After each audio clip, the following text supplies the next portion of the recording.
یہ ہمارے عوام الناس میں ایک بڑی غلط فہمی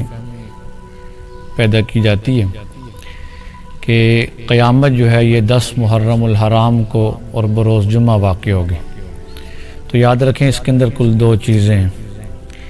ایک ہے قیامت کا 10 محرم کو قائم ہونا اور ایک ہے کہ یوم جمعہ کو قائم ہونا۔ تو قیامت کے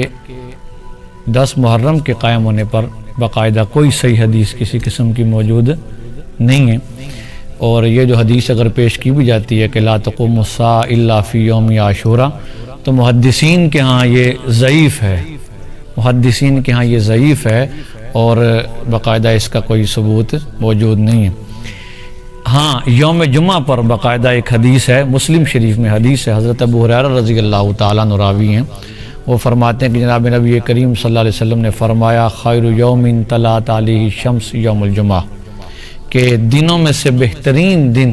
جس پہ سورج طلوع ہوتا ہے وہ 7 دنوں میں سے یوم جمعہ ہے۔ اور آگے رسول کریم صلی اللہ علیہ وسلم نے فرمایا کہ وفی خلق آدم علیہ السلام، اسی میں حضرت آدم علیہ السلام پیدا ہوئے، وفیہ ادخل الجنہ، اور اسی جمعے والے دن حضرت آدم علیہ السلام جنت میں داخل ہوئے، وفیہ یخرج منہا، اور جمعے والے دن ہی حضرت آدم علیہ السلام کو جنت سے نکالا گیا۔ اور آگے جناب نبی کریم صلی اللہ علیہ وسلم نے فرمایا وَلَا تَقُومُ السَّاعَةُ إِلَّا فِي يَوْمِ الْجُمْعَةِ، کہ قیامت بروز جمعہ قائم ہوگی۔